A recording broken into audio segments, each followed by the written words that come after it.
A black boy used his body to protect an injured CEO during a tornado. What the CEO whispered before passing out changed everything.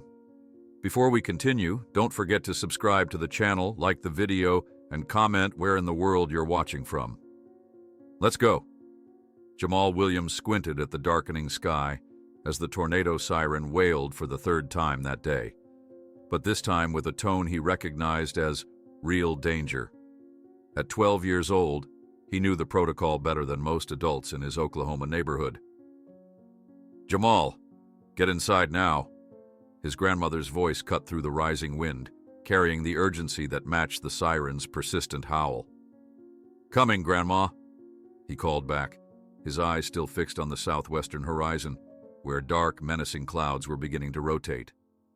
The air felt electric, heavy with the promise of violence. Dorothy Williams stood on their small porch, one hand clutching her medication bag, the other waving frantically for her grandson to hurry. At 68, she moved slower these days, but her mind remained sharp as ever, especially when it came to protecting Jamal. As he jogged back to the house, Jamal noticed a group of men in expensive suits examining the community grounds, pointing at buildings and making notes on tablets. They looked out of place among the modest homes of Greenwood Heights, their polished shoes gathering dust from the unpaved sections of the neighborhood streets. "Who are they, Grandma?" Jamal asked, climbing the 3 wooden steps to the porch. Dorothy's expression darkened as she ushered him inside. "Those are the men who want to take our homes," she said simply, closing the door behind them. Through the window, they watched as the men continued their survey, seemingly unconcerned by the weather warning. "The Blackwood people?" Jamal had heard snippets of adult conversations over the past few months, worried discussions about property values, legal notices, and a company called Blackwood Developments. "Yes," Dorothy sighed, gathering essentials into a small emergency bag. "They want to build fancy condominiums where our houses stand. Been trying to buy everyone out for months." Jamal frowned, watching one particularly tall man gesture toward their home. "Why don't they just leave us alone?" Dorothy paused her packing to place a gentle hand on his shoulder. "Remember what I always tell you, Jamal. Even those who do wrong deserve compassion. They're just doing their jobs, even if their jobs hurt others."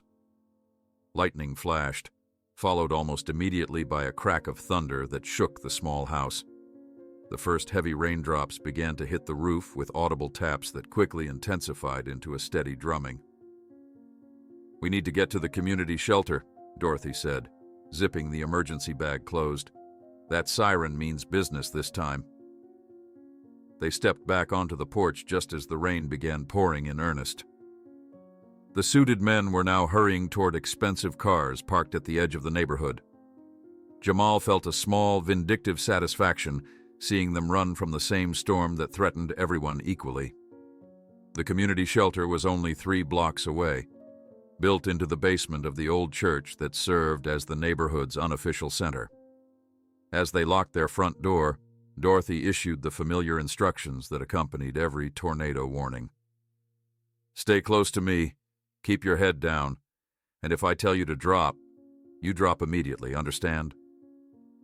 "Yes, Grandma," Jamal nodded, taking the emergency bag from her to lighten her load. They had made it halfway down the street when Dorothy suddenly stopped, patting her pockets with mounting alarm. "My asthma medication," she said, her expression stricken. "I left it on the kitchen counter." Jamal looked back toward their house, then at the increasingly turbulent sky. "I'll go get it," he said decisively. "No, Jamal, we don't have time." "I'm faster than you, Grandma. You keep going. To the shelter. I'll catch up." Before she could protest further, he handed her the emergency bag and sprinted back toward their house. "Jamal Williams, you come back here right now!" Dorothy called after him, but the wind swallowed her words. Running against the strengthening gusts, Jamal kept his eyes on his destination. The rain was coming down harder now, soaking through his t-shirt and making the ground slick beneath his sneakers. He could hear the tornado siren's persistent wail, competing with the growing rumble of the storm. From the corner of his eye, he saw the expensive cars of the Blackwood representatives pulling away hastily, their tires spinning in the mud before finding traction. All except one. A sleek black sedan remained behind, its driver nowhere to be seen.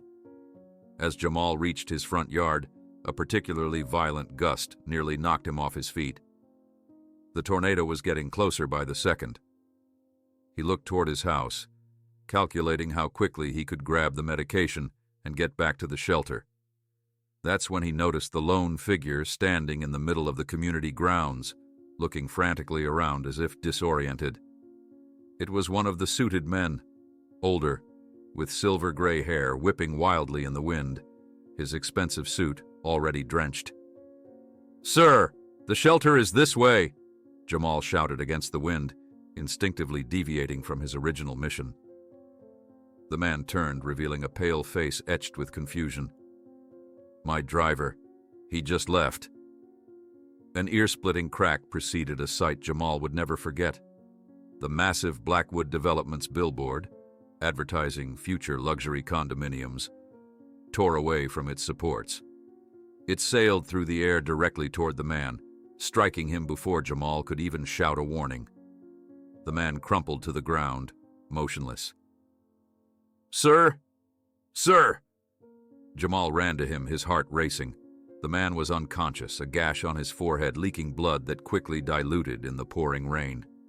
All around them, debris began to fly. Pieces of wood, roof shingles, branches. The roar of the approaching tornado grew deafening. There was no time to drag the unconscious man to safety. Jamal did the only thing he could. He covered the stranger's body with his own, becoming a human shield against nature's fury. "I've got you," Jamal whispered, feeling fear rise as the tornado's roar intensified. "Grandma always says we have to help everyone." A fleeting thought crossed his mind. This man looked familiar, maybe from the news. But there was no time for reflection. A wooden fragment struck his back, making him cry out, but he didn't move. Another gust nearly lifted him off the ground, but Jamal held firmly to both the man and a nearby concrete post. The unconscious man murmured something unintelligible before his eyes fluttered open momentarily. He looked at Jamal with surprise. "Boy, you're—" Before he could finish, another thunderous crack shook the world around them, and the man lost consciousness again. A shard of glass sliced through Jamal's arm, but he remained steadfast, protecting the stranger as blood trickled down his elbow. The wind's pitch changed, becoming a freight train roar that pressed against Jamal's eardrums. He closed his eyes tightly, focusing solely on maintaining his position over the man's vital organs. His arms trembled with the effort of bracing against the gale-force winds. "Please stop," Jamal whispered to the storm, though he knew it couldn't hear him. "Please." Just when he thought he couldn't hold on any longer, strong hands were suddenly pulling at him. Rescue workers had arrived during the relative calm in the tornado's eye. Their voices sounded distant and distorted through the storm's continued rumbling. "Kid, we've got him. Let go now." "Jesus Christ, he's just a child." "Get them both to the emergency vehicle now." Jamal felt himself being lifted bodily away from the man. He tried to resist, irrationally worried that the stranger would be unprotected without him. "Grandma's medicine," he mumbled through bleeding lips. "I need to get her medicine." "You're safe now, son," a paramedic reassured him, strapping him onto a stretcher. "We've got you both."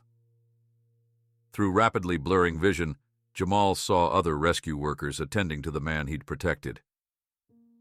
The last conscious thought before darkness claimed him was about his grandmother's medication and how worried she must be. A voice penetrated the darkness sometime later, as Jamal briefly regained consciousness in the swaying ambulance. This kid saved Richard Blackwood. Yes, the Richard Blackwood. The Blackwood CEO? The guy who's gonna bulldoze the entire neighborhood? Jamal tried to process this information, his mind swimming through waves of pain and confusion. Richard Blackwood, the name on the billboard, the company buying out their homes, the man whose life he'd just saved. The irony crashed over him just as another wave of darkness did. The last thing he heard was the urgent beeping of medical equipment and the paramedics saying something about significant blood loss and possible concussion.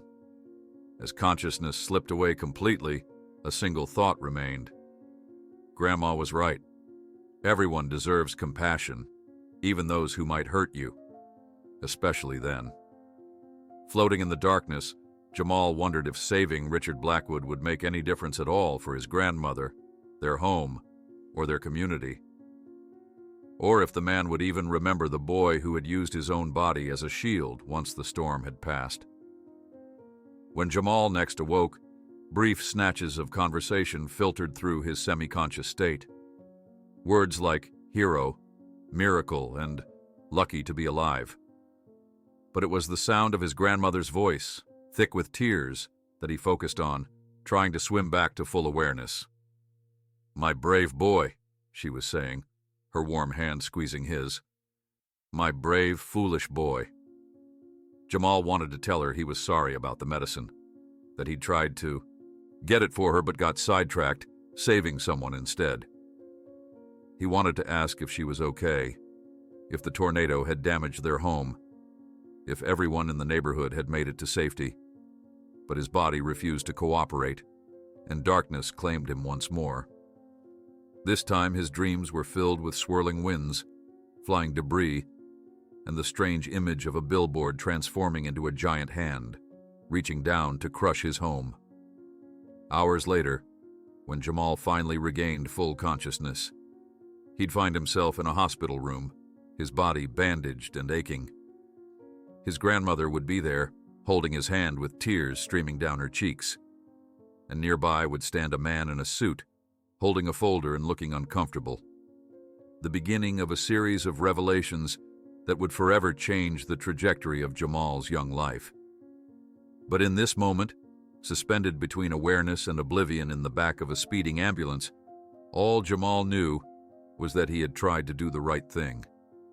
And somewhere deep in his fading thoughts, he wondered if saving Richard Blackwood, the CEO of the Blackwood development, the man who was going to demolish his entire neighborhood, had been the right thing after all. In the hospital room, Jamal awakened to the sound of sobbing. His grandmother Dorothy held his hand so tightly it almost hurt, her tears falling onto the white sheet covering him. "My brave boy, my brave boy," she repeated like a mantra, her voice breaking with each iteration. Jamal tried to focus his vision, the fluorescent lights overhead making him squint.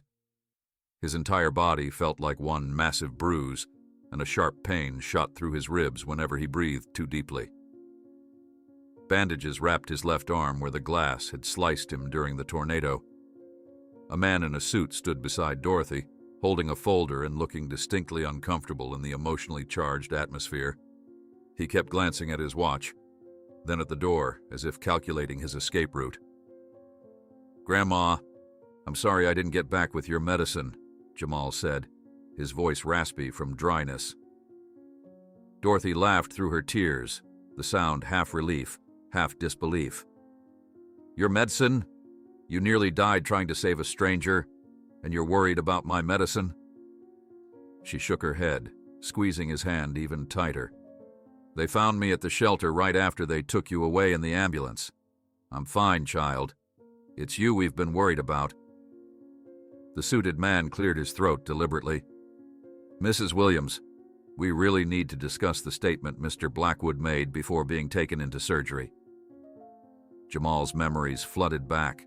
The tornado, the billboard, the man he'd protected with his own body. Is he okay? The man who got hit?" "Mr. Blackwood is in recovery from surgery," the man answered formally. "He sustained a concussion, 3 broken ribs, and a fractured collarbone, but the doctors believe he'll make a full recovery." He straightened his tie. "I'm Martin Reeves, Mr. Blackwood's attorney. Before being taken into surgery, Mr. Blackwood insisted on telling me something important." Martin consulted his notes, adjusting his glasses. His exact words were, "Tell the boy I know who he is. He's Marcus Williams' grandson, the man who saved my daughter from drowning 15 years ago and whom I never got to thank." Dorothy's hands flew to her mouth, her eyes widening with shock. The color drained from her face as she sank deeper into her chair. "Grandma?" Jamal asked, confusion etching his features. "What's he talking about? Who's Marcus Williams?" "Your grandfather," Dorothy answered softly, her voice barely audible. "Your middle name is for him. Marcus. He's been gone 11 years now." Jamal tried to process this new information. He'd been only a year old when his grandfather died, too young to form any memories of the man. All he knew came from Dorothy's stories and the handful of photographs displayed in their home. "But I don't understand," Jamal persisted. "What does Mr. Blackwood mean about Grandpa saving his daughter?" Before Dorothy could answer, the door swung open, and a young woman in a white coat hurried into the room. She was in her early 30s, with dark hair pulled back in a practical ponytail and intelligent eyes that showed signs of recent tears. She looked at Jamal and stopped abruptly, recognition flickering across her face.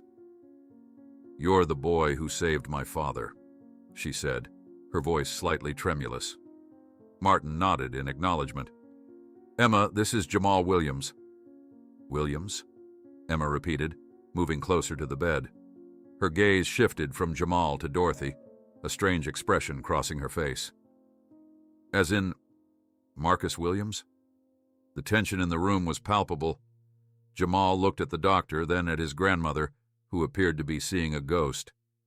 "My grandpa saved your life?" Jamal finally asked, breaking the heavy silence. Emma pulled up a chair and sat next to his bed, her professional demeanor momentarily set aside. 15 years ago, I was swimming at Lake Morrison outside the city. I got a cramp and started drowning. Your grandfather was fishing nearby and jumped in to save me." Her voice softened. He had a heart attack shortly after. The paramedics said the exertion was too much for his heart." Dorothy began to cry more intensely, her shoulders shaking with silent sobs. "He never told us. Just said he helped someone in the water and that it was nothing. 3 days later, he died in his sleep." Jamal reached for his grandmother's hand, wincing at the pain the movement caused. He'd heard the story of his grandfather's passing, but never these details. Marcus Williams had always been described as a quiet hero in their family, a man who worked hard, loved deeply, and helped others without seeking recognition.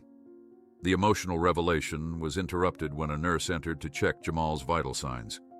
He efficiently recorded readings from the machines, adjusted Jamal's IV, and left as quickly as he'd come.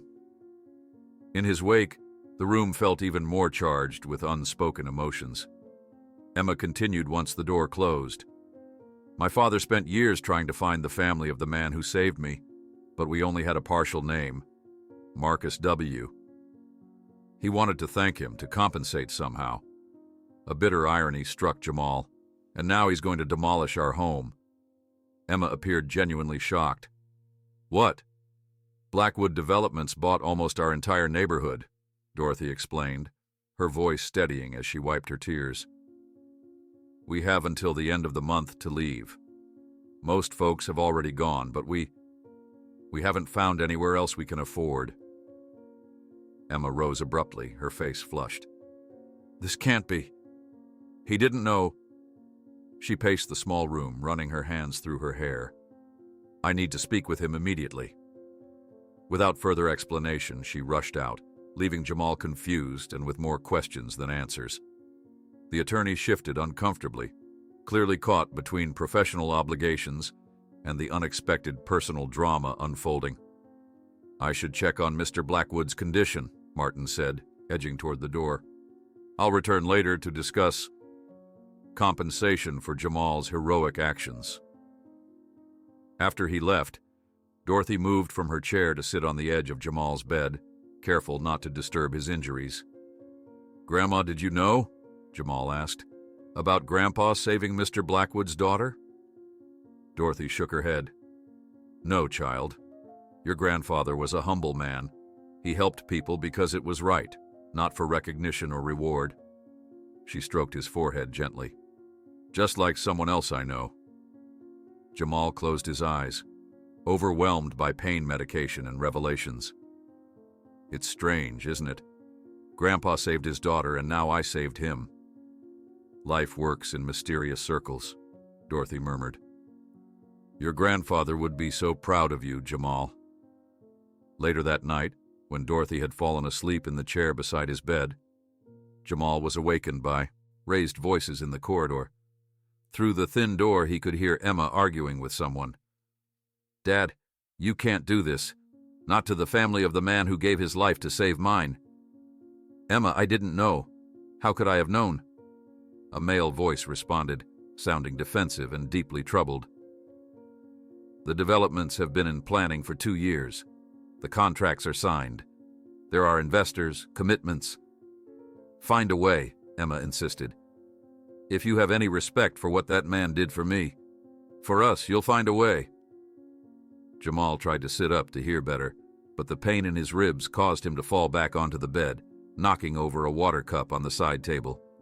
The noise alerted the people in the hallway, and the door opened. Richard Blackwood entered, walking with difficulty.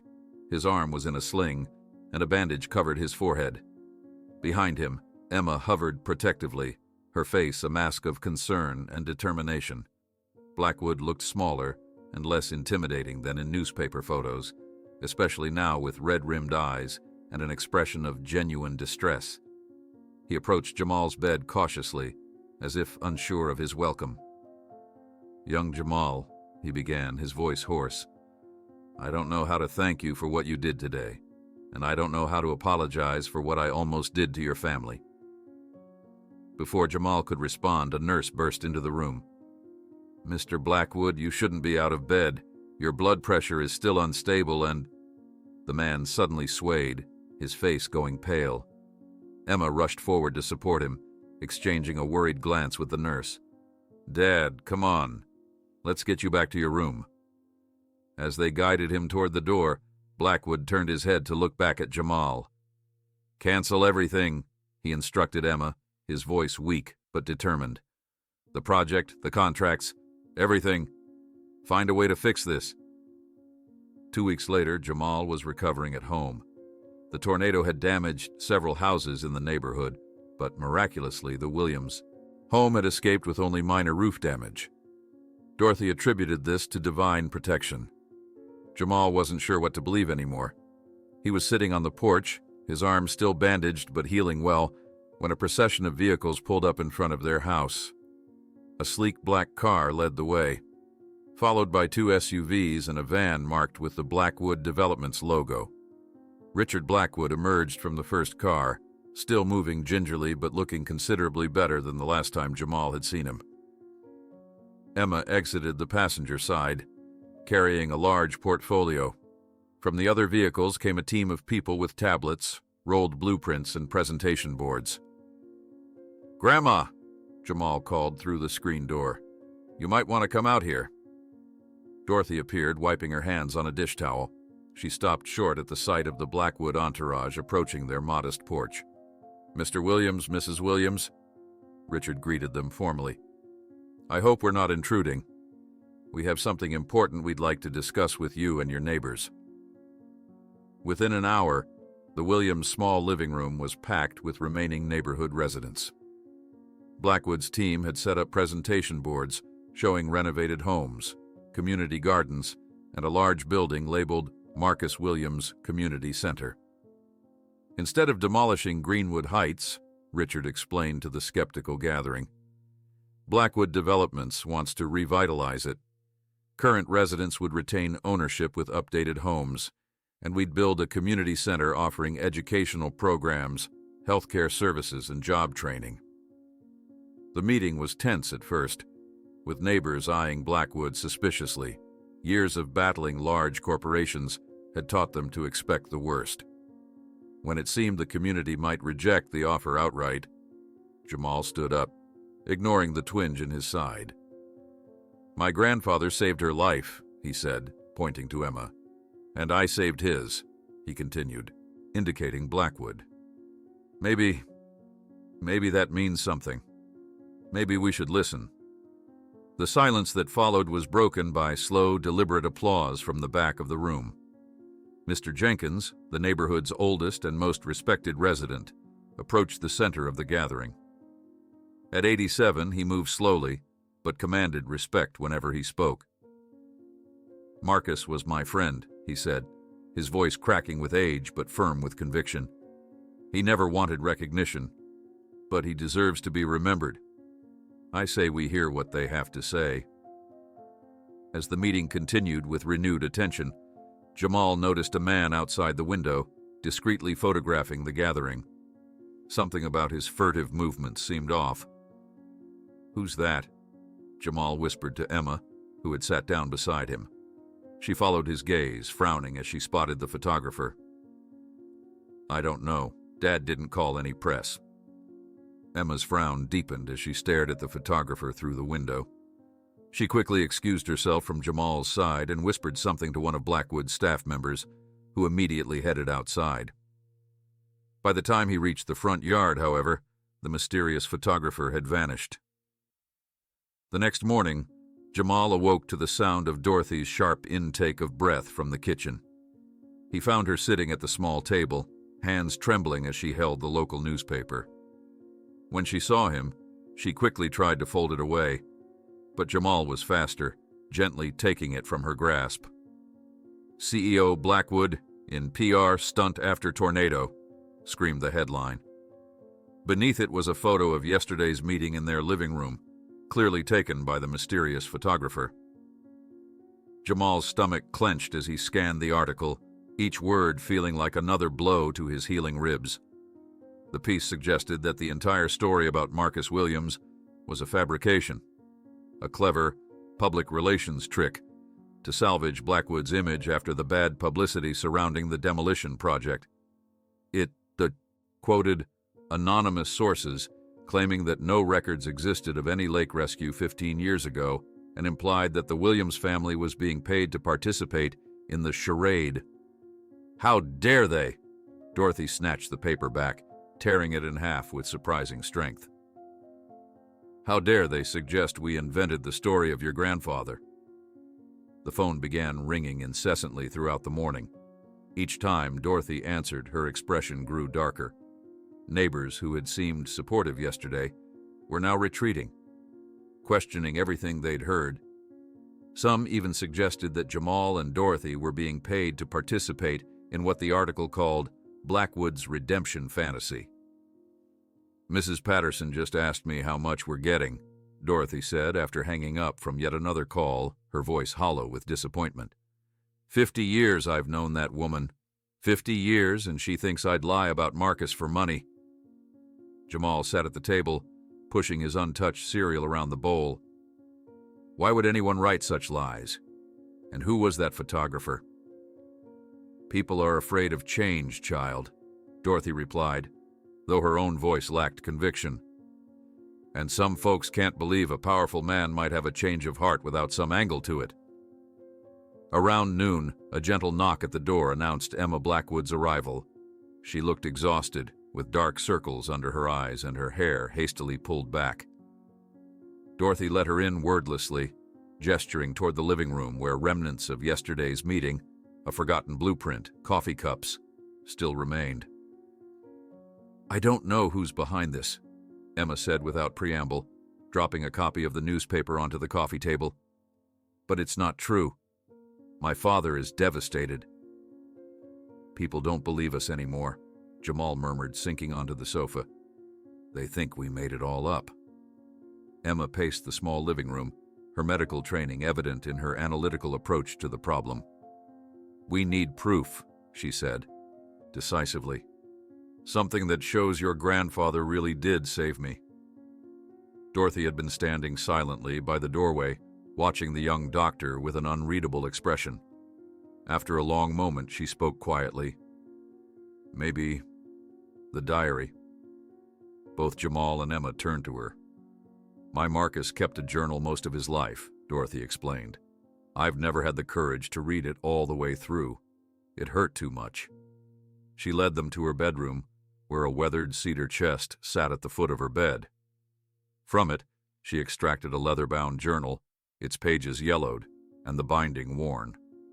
With reverent hands, she passed it to Jamal. "Your grandfather's words," she said simply. Together, the three of them sat on Dorothy's carefully made bed as Jamal slowly turned the pages. The handwriting was neat, but distinctly masculine, slightly slanted, with precise letters that revealed a methodical mind.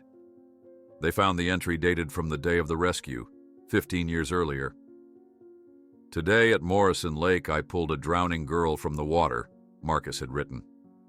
Emma, she said her name was, daughter of some important businessman, pretty little thing, about 15 or 16.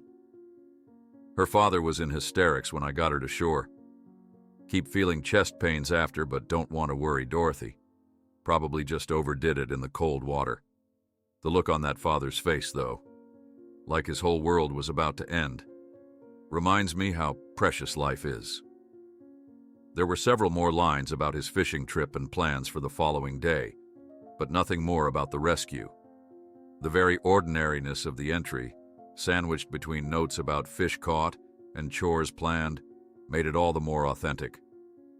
Emma's eyes filled with tears as she read her name in the dead man's handwriting. "This should be enough," she said hopefully, wiping her cheeks with the back of her hand. Jamal nodded, carefully closing the diary. Who would doubt Grandpa's own words? Later that afternoon, a hastily organized second community meeting took place at the neighborhood church. The turnout was smaller than the day before, faces more guarded, the atmosphere thick with suspicion. Richard Blackwood was notably absent, reportedly confined to bed rest by his doctors after yesterday's exertion. When Jamal presented the diary, carefully turning to the relevant page and reading Marcus's account aloud, he expected it to settle the matter. Instead, one of the most vocal opponents, Mr. Harris, a retired accountant who had initially sold his property to Blackwood but remained in the neighborhood temporarily, rose to his feet. "How do we know this diary wasn't written recently?" he challenged, his voice carrying in the small church hall. "This could be easily forged?" Murmurs of agreement rippled through the gathering. The doubt was contagious, spreading through the room like a virus. "My husband wrote that 15 years ago," Dorothy said, her voice quiet but firm. "I recognized his handwriting the moment I saw it." "No offense, Mrs. Williams," Harris continued, "but you'd have a strong motive to support this story if Blackwood is offering you special treatment." The situation deteriorated further when the reporter who had published the original article appeared at the back of the hall, notepad in hand. He began asking aggressive questions, his manner more like an interrogator than a journalist.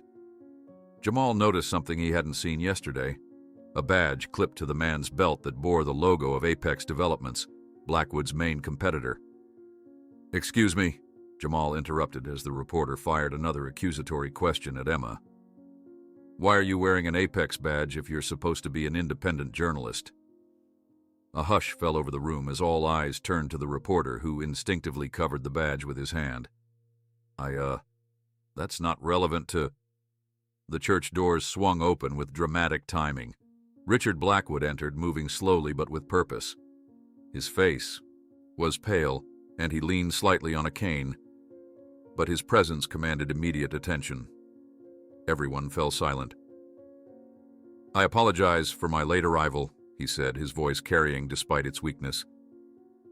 "I have something to show you all."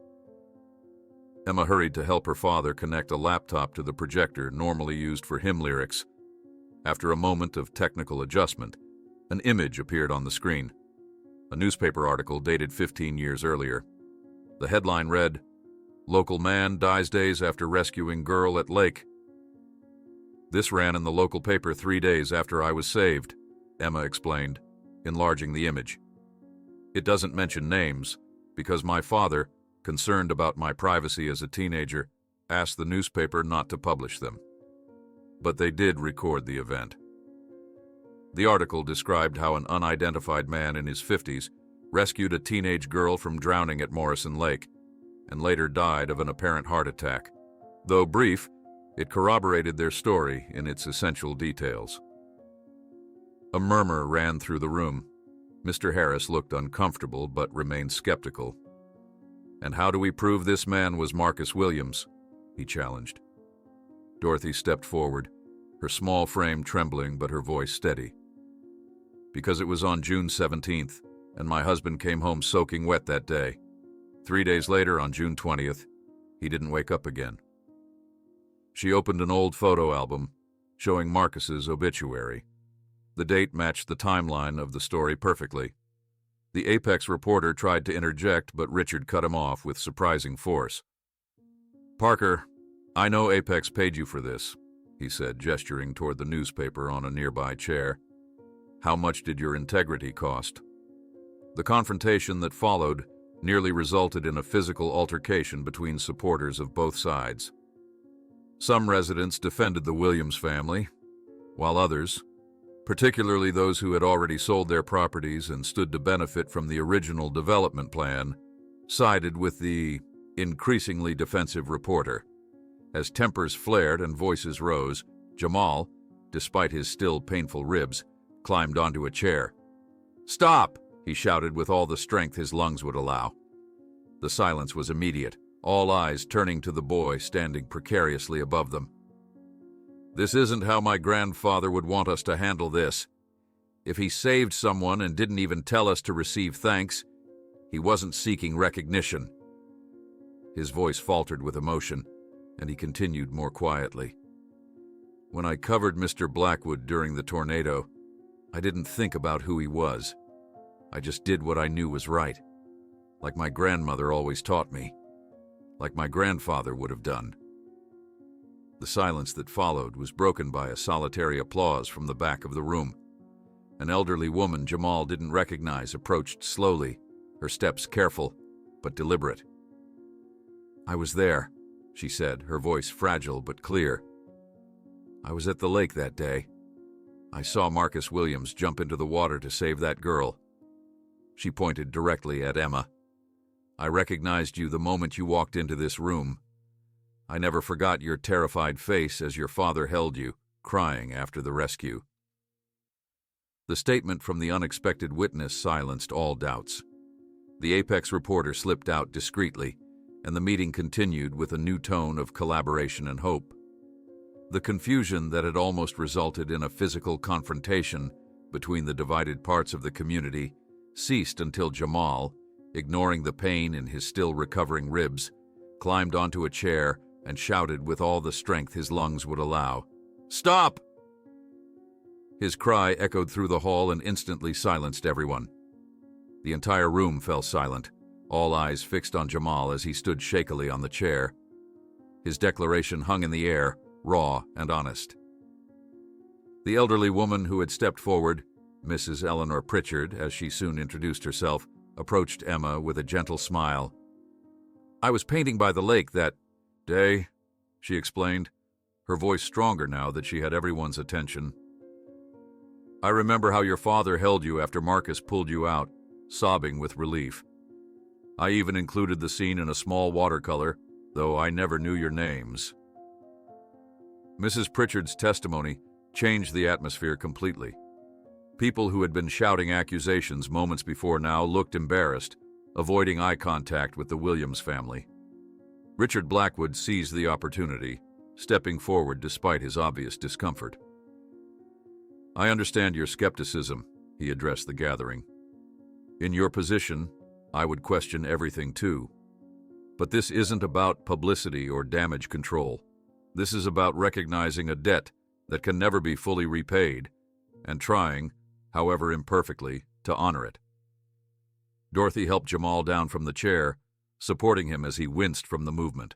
She whispered, "Your grandfather would be so proud of you right now." Over the next hour, the meeting transformed into a collaborative planning session. The Apex reporter had vanished, and with him much of the tension. Community members gathered around the blueprints, offering suggestions and insights about what the neighborhood truly needed. Elderly residents spoke of wanting to age in place with dignity. Young families emphasized safe play areas for children, and teenagers like Jamal highlighted the need for educational resources. The Marcus Williams Community Center will be at the heart of it all, Richard explained, pointing to the largest building in the plans. A place for education, healthcare services, job training, whatever this community decides it needs most. By the time the meeting concluded, there was a palpable sense of cautious optimism. People left in small groups, discussing possibilities rather than suspicions. Mrs. Pritchard promised to bring her watercolor of the lake rescue to the next meeting, while Mr. Jenkins volunteered to chair a community planning committee. "We did it," Emma said quietly to Jamal as they watched people filing out. "I wasn't sure we could turn this around." "People want to believe in something good," Jamal replied, surprising himself with the insight. "They just needed to know it was real." The following week buzzed with activity. Construction crews arrived to assess the neighborhood's infrastructure needs. Architects consulted with residents about home improvements. Community meetings continued, now focused on specific aspects of the revitalization plan. Jamal, despite still recovering, attended every session he could, often sitting beside Mr. Jenkins and taking notes.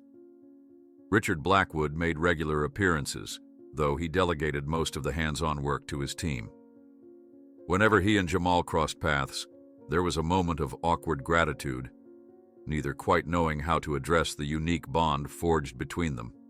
Emma, meanwhile, had taken to checking Jamal's healing injuries during her visits, combining professional care with growing friendship. One bright Tuesday morning, a small ceremony marked the official beginning of the revitalization project. The location chosen was symbolic. The exact spot where the Blackwood Development billboard had stood before the tornado tore it down. Now, a new sign was unveiled. Future home of the Marcus Williams Community Center, building stronger together. Local media covered the event positively, with several outlets contrasting the current collaborative approach with the original controversial demolition plans. One reporter specifically highlighted the remarkable chain of connections that led to this unexpected partnership between a corporate developer and a historically underserved community. Dorothy stood beside Jamal during the ceremony, clutching Marcus's diary to her chest. When invited to speak, she stepped forward with quiet dignity. "My husband never sought recognition for helping others. He believed that doing right wasn't special, it was just what humans should do for each other." Her eyes found Richard Blackwood in the small crowd. "I believe second chances are sacred. This community is giving Blackwood Developments one, and they're giving us one too. A chance to thrive rather than just survive." The applause that followed was warm and genuine. As Dorothy returned to Jamal's side, he noticed she was crying, but these tears seemed different from the ones he'd seen in the hospital. Lighter somehow, carrying hope rather than just pain. Later that afternoon, Jamal sat on their porch swing, watching construction equipment being positioned for the next day's work. The neighborhood hummed with an energy he couldn't remember feeling before. Children played more freely, adults chatted between houses instead of hurrying inside. And even the stray dogs seemed to sense the change, trotting with more purpose along the sidewalks. "It's really happening," he said, when Dorothy brought out glasses of lemonade. "Yes, it is." She settled beside him on the swing. "Your grandfather used to say that tornadoes have something important to teach us." "What's that?" "That destruction can clear the path for something new to grow. And that what looks like the end can sometimes be the beginning." Their peaceful moment was interrupted by the arrival of a courier in a pressed uniform, clipboard in hand. "Delivery for Dorothy and Jamal Williams," he announced, presenting an official-looking envelope. Dorothy signed for it with a curious expression. As the courier departed, she opened the envelope and pulled out several documents. Her face, which had been relaxed and content moments before, suddenly drained of color. "Grandma, what is it?" Jamal asked, setting down his lemonade. "It's an emergency eviction notice," she whispered, hands trembling as she held the papers. "Effective immediately. There's some legal clause they're citing. Something about the property already being legally transferred to a third-party company before the revitalization agreement." Jamal took the documents, scanning them with increasing alarm. The language was complex, filled with legal terms he barely understood, but the conclusion was unmistakable. They had to vacate their home within 72 hours. "This can't be right," he insisted. "Mr. Blackwood promised. The whole community agreed." "Call Emma," Dorothy said, already heading inside to the phone. "This must be some kind of mistake."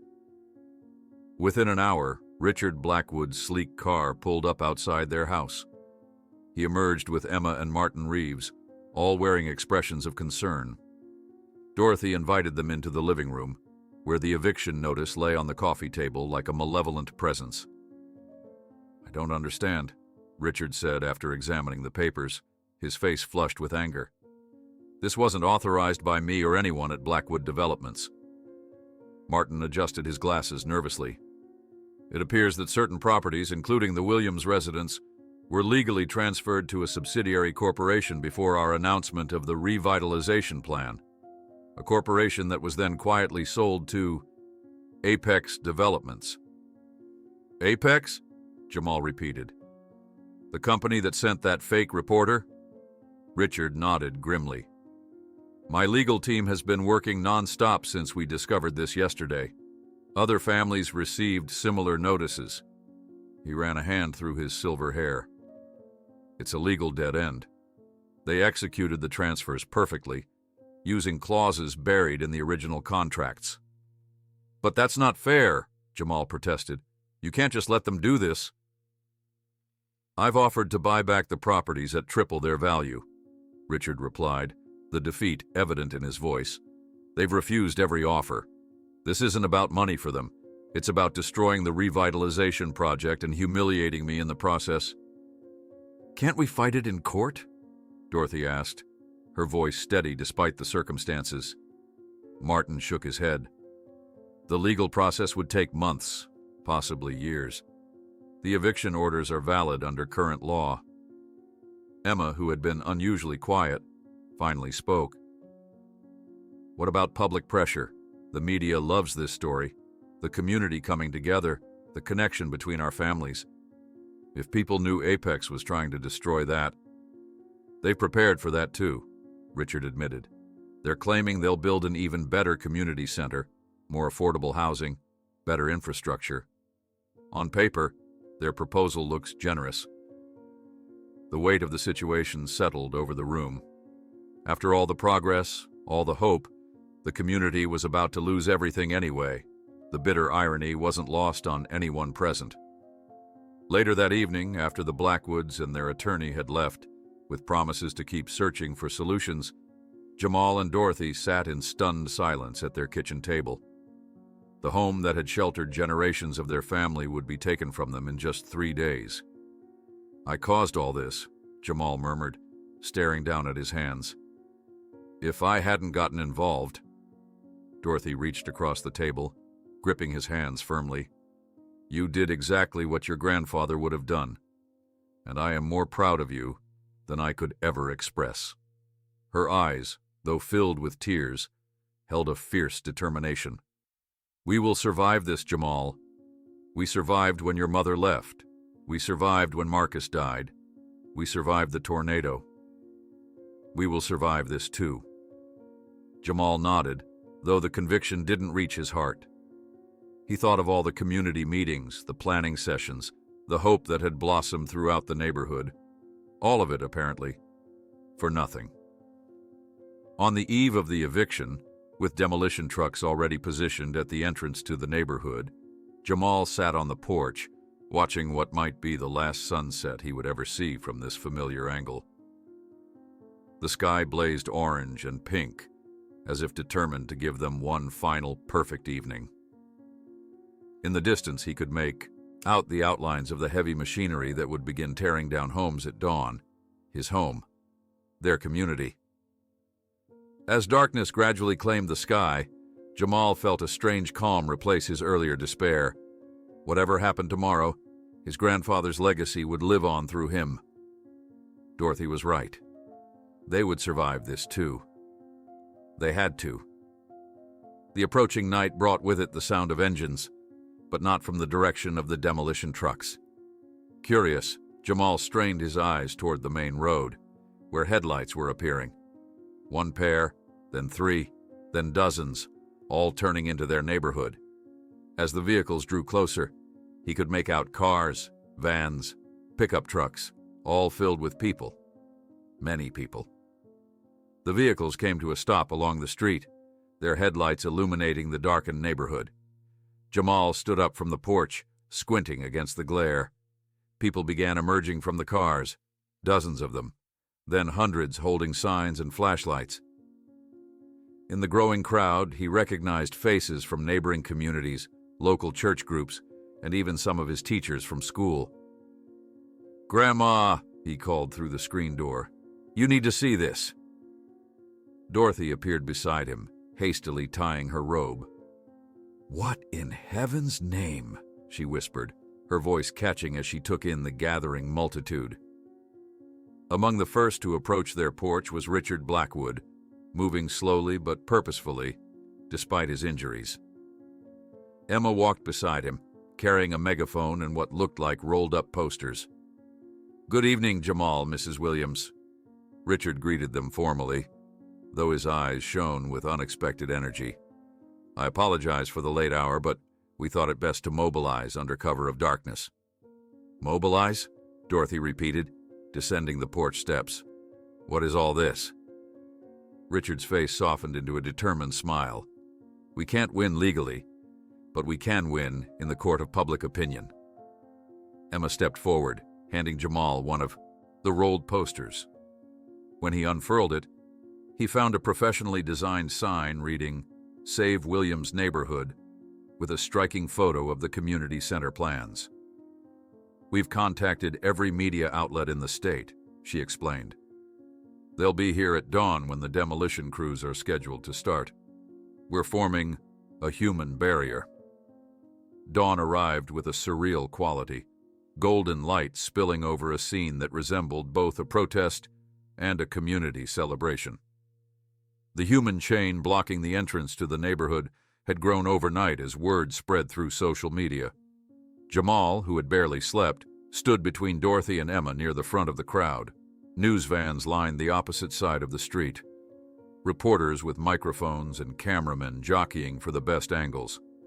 Hashtags like Nachshun Save Williams Neighborhood and Marcus Legacy had been trending since midnight when the first images of the gathering hit the internet. "They're coming," someone called out, pointing toward the road where the rumble of heavy machinery grew louder. The demolition convoy appeared over the hill, 3 bulldozers followed by dump trucks and equipment trailers. They slowed as the drivers registered the unexpected obstacle of hundreds of people and media cameras blocking their path. The lead driver radioed someone, clearly seeking instructions. After a tense few minutes, a black SUV with tinted windows pulled up beside the idling machinery.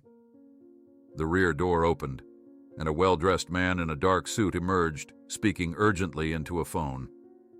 He approached the human barrier with visible annoyance. "This is private property now," he announced without preamble. "You're trespassing and obstructing lawful business operations. We have valid permits and eviction notices. You need to disperse immediately." Richard Blackwood stepped forward from the crowd, cameras swiveling to capture the confrontation. "The permits may be legal, but they aren't right," he responded calmly. "This community deserves better than corporate bullying disguised as development." The man from the SUV sneered. "That's rich coming from Richard Blackwood. Your company was planning to demolish this entire neighborhood just weeks ago." "And I was wrong," Richard replied simply. "Sometimes it takes a child's courage to teach a man wisdom." He gestured toward Jamal, who felt his face grow hot as cameras turned his way.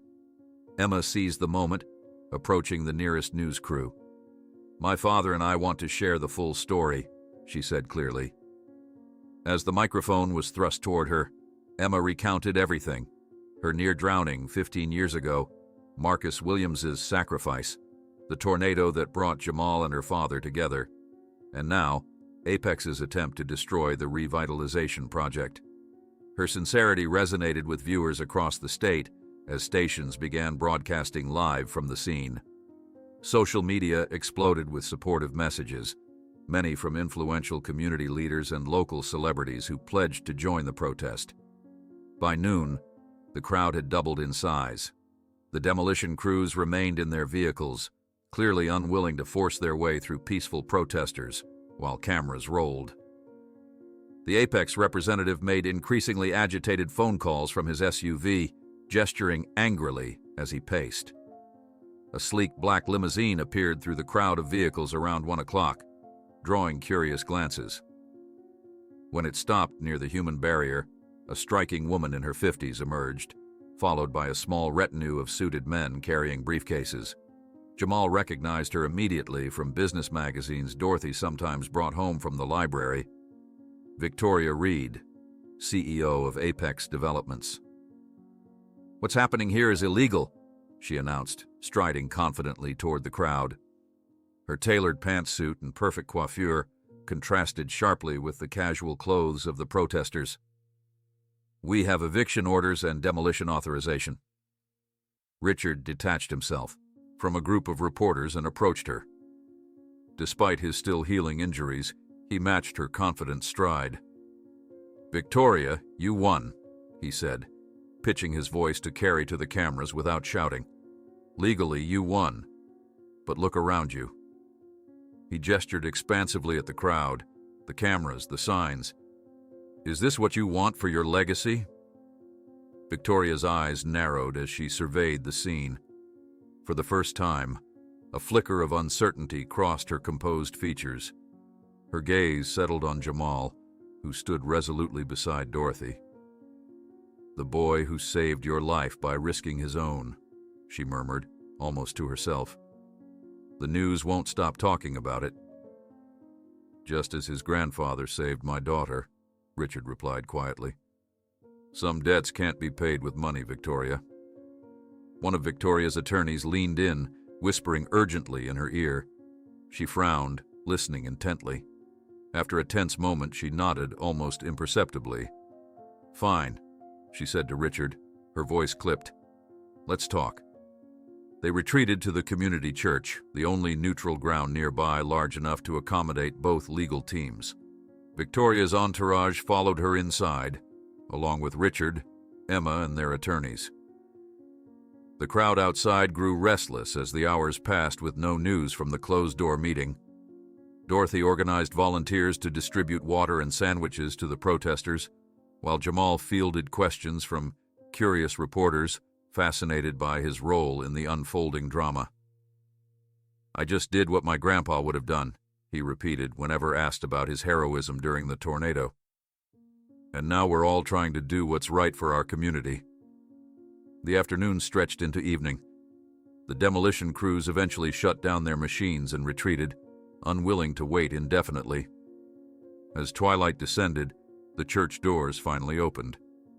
Victoria and Richard emerged side by side, their body language noticeably less adversarial than before. Emma followed, a cautious smile playing at her lips. The gathered crowd fell silent, straining to hear what had been decided. Richard stepped forward first. "After extensive discussion, I'm pleased to announce that Apex Developments and Blackwood Developments have reached an agreement that will benefit the entire community." Victoria took the microphone next, her practiced corporate smile somehow softer than before. "Apex will assume the community revitalization as a joint project with Blackwood, preserving existing residences and creating not only the Marcus Williams Community Center, but also a free health clinic for residents." The crowd erupted in cheers, hugs, and tears of relief spreading through the gathered supporters. Dorothy clutched Jamal's hand so tightly it hurt, but he hardly noticed through his own stunned joy. A reporter shouted over the celebration, "Ms. Reed, why the sudden change of heart?" Victoria composed her features into a more familiar, camera-ready expression. It's good for business. Good for our image. And honestly, she paused, glancing briefly at Jamal before continuing, the right thing to do. Later that night, after most of the crowd had dispersed and the media vans had packed up their equipment, Jamal sat with Dorothy on their porch swing once again. The air felt lighter somehow, charged with possibility rather than dread. "Do you think they really mean it?" Jamal asked, watching the last cars leave the neighborhood.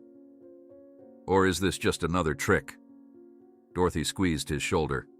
"After today, they wouldn't dare go back on their word. Too many people are watching now." "It's strange," Jamal mused. "A month ago, nobody cared about our neighborhood. Now it's all over the news. Sometimes it takes a storm to make people notice what was always valuable," Dorothy replied. "Your grandfather used to say that." As they sat in companionable silence, Emma's car pulled up to their house. She approached the porch with a manila envelope in hand and a tired but genuine smile on her face. "I wanted to deliver this personally," she said, handing the envelope to Jamal. "It's the official agreement signed by both companies. Your home is safe." She hesitated, then added, "And there's something else in there. A signed commitment from both Richard and Victoria to fund college scholarships for every child in this neighborhood, starting with you." Jamal stared at the envelope in disbelief. "Why would they do that?" Emma's smile widened. "Because sometimes doing the right thing becomes contagious." As she turned to leave, Dorothy called after her, "Will we see you tomorrow at the planning meeting?" "Absolutely," Emma replied. "The real work begins now." The doors of the sedan closed behind her as she drove away, leaving Jamal and Dorothy to absorb the day's miraculous reversal of fortune. In the distance, where demolition trucks had idled that morning, the street now lay empty and peaceful, waiting for tomorrow's promise of renewal, rather than destruction. The community church doors swung open after 3 hours of intense negotiations, revealing Victoria Reed and Richard Blackwood standing side by side on the threshold. Their expressions, while tired, held a new resolve that immediately caught the attention of the waiting crowd. Behind them, teams of lawyers packed away documents into sleek briefcases, their usual adversarial postures noticeably softened. Victoria stepped forward first, surveying the assembled community members and media with the practiced eye of someone accustomed to commanding attention. After extensive discussion, she began, her voice carrying across the hushed gathering. "Apex Developments and Blackwood Developments have reached an agreement that will benefit this entire community." The crowd held its collective breath as Richard took his position beside her at the microphone. "The Williams neighborhood will not only be preserved, but revitalized through a joint venture between our companies," he announced, his voice gaining strength with each word. "All current residents will retain their homes with full renovations at no cost to them." A murmur of disbelief rippled through the crowd before Victoria continued. "Furthermore, we will proceed with construction of the Marcus Williams Community Center as planned, and add a fully equipped health clinic, providing free services to all neighborhood residents." The silence shattered as cheers erupted, washing over Jamal and Dorothy where they stood at the front of the gathered supporters. Neighbors embraced one another, some openly weeping with relief. A reporter shouted over the celebration, asking Victoria about her sudden change of heart. "It's good for business, good for our image, and honestly," she paused, her eyes briefly meeting Jamal's before returning to the cameras, "the right thing to do." The following morning, the neighborhood hummed with a new energy as residents gathered at the community church for the first official planning meeting under the joint development agreement. Tables had been arranged in a large circle covered with blueprints, zoning maps, and architectural renderings. The atmosphere was electric with possibility. "Can you believe this is really happening?" Mrs. Patterson whispered to Dorothy as they took seats near the front. Just days before, she had questioned their integrity. Now she sought their friendship again. Dorothy simply nodded, gracious in victory, but not forgetting the sting of earlier doubts. Victoria Reed arrived precisely at 9 o'clock, her business attire impeccable as always, but her demeanor noticeably warmer than the day before. Richard and Emma Blackwood followed shortly after, carrying additional rolls of blueprints and digital tablets.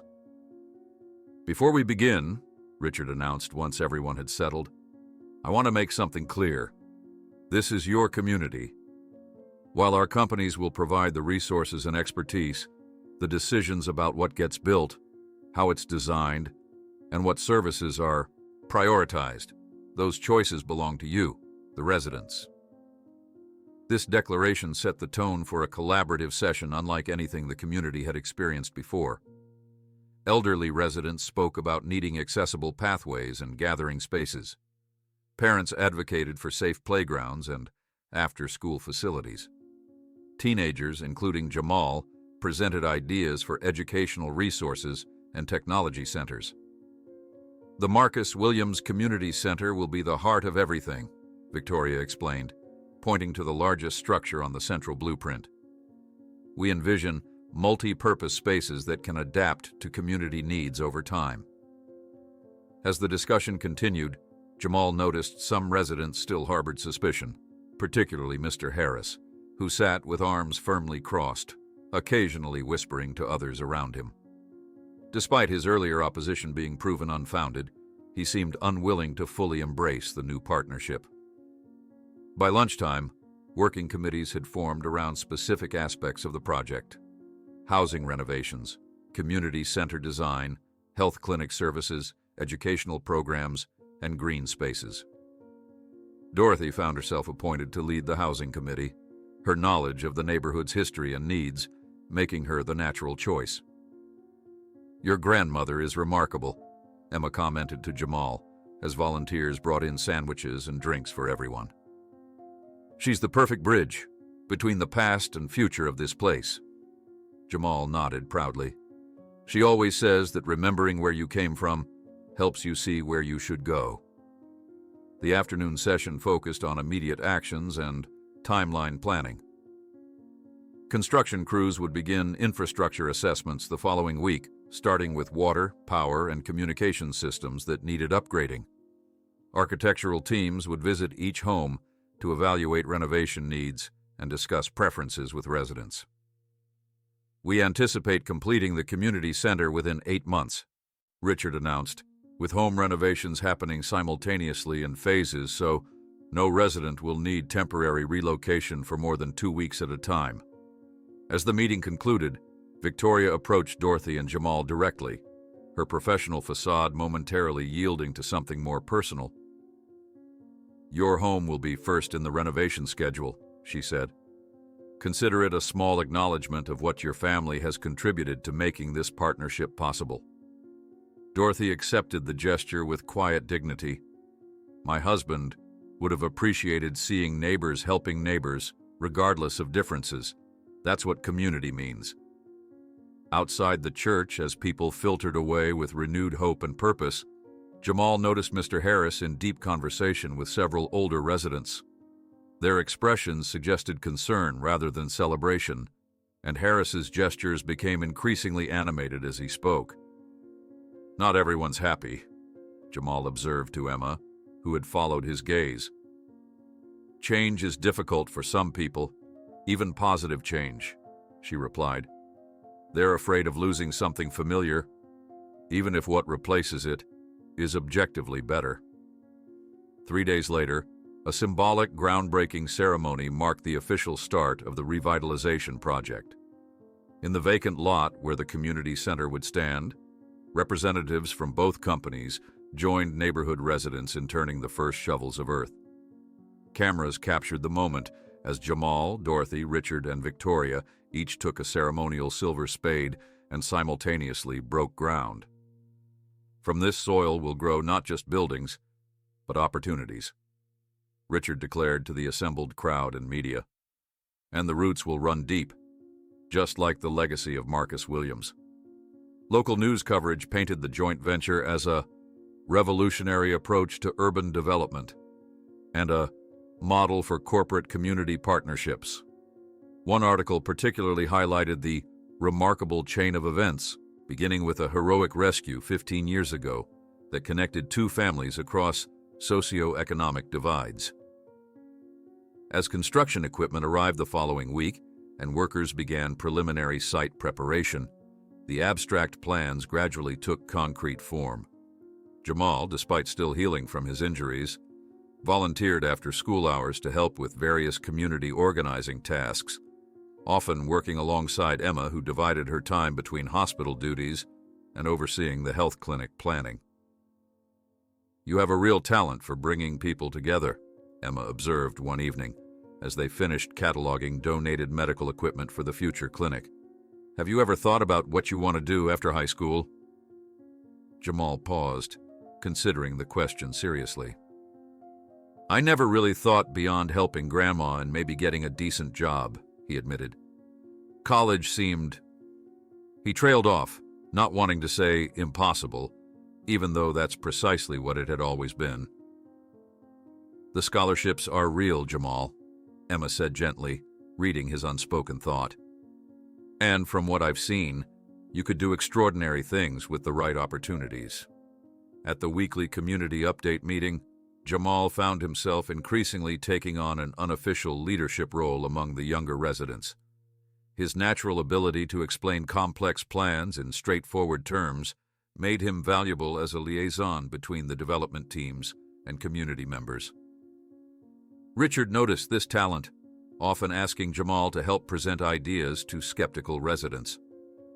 "You have your grandfather's gift for connecting with people," Richard told him after a particularly successful presentation about the community center's design.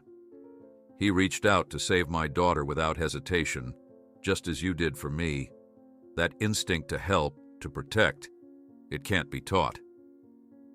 Not everyone shared this enthusiasm for Jamal's growing prominence, however.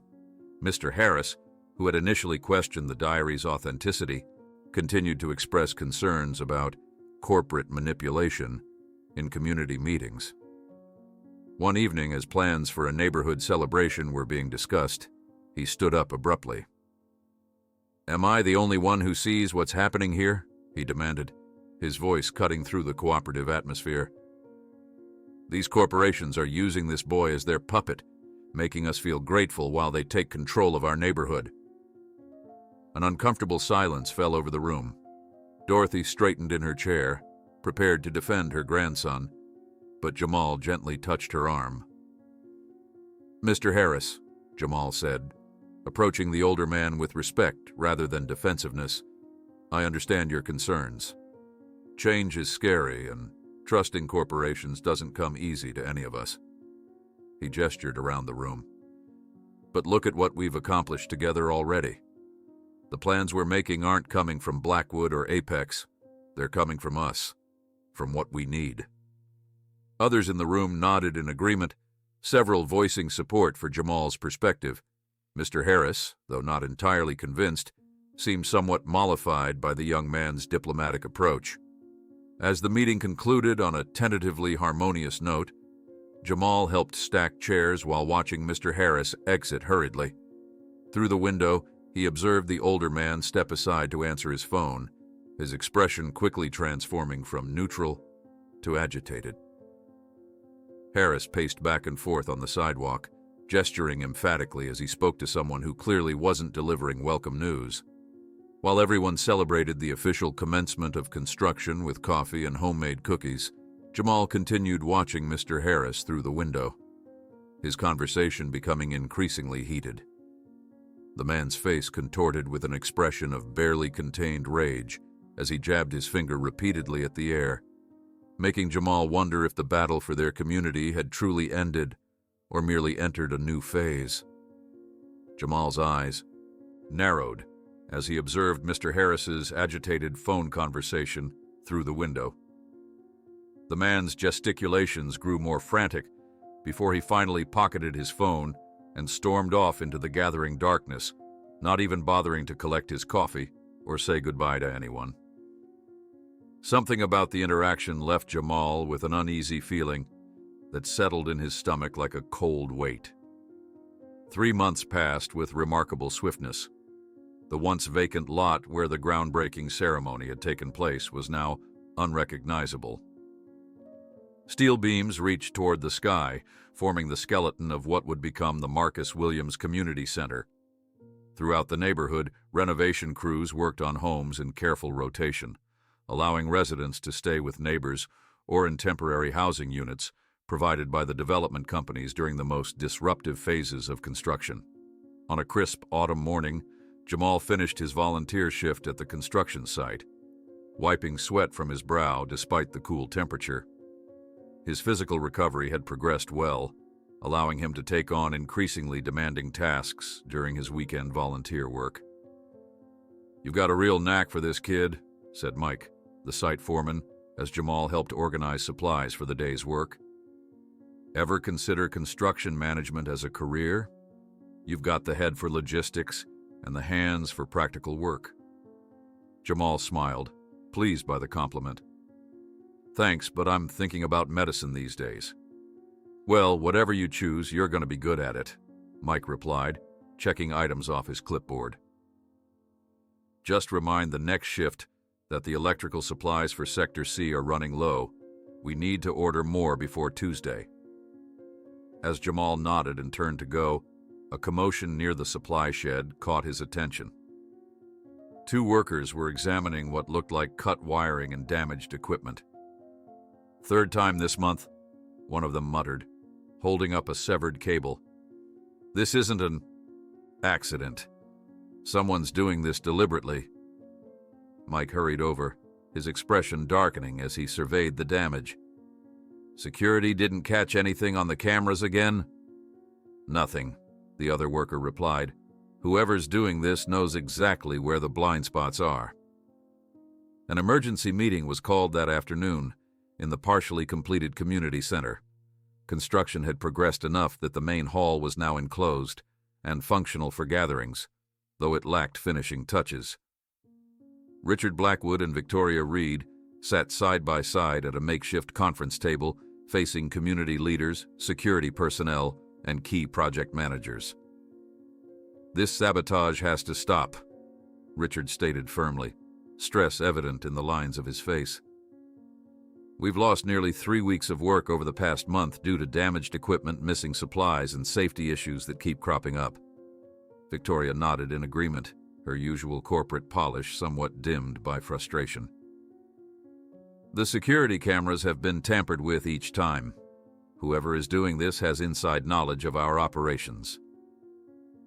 Dorothy, who had emerged as a respected voice in community decisions, spoke up. "People are also hearing rumors that the project is running out of money, that Blackwood and Apex are secretly planning to abandon it halfway through and leave us worse off than before."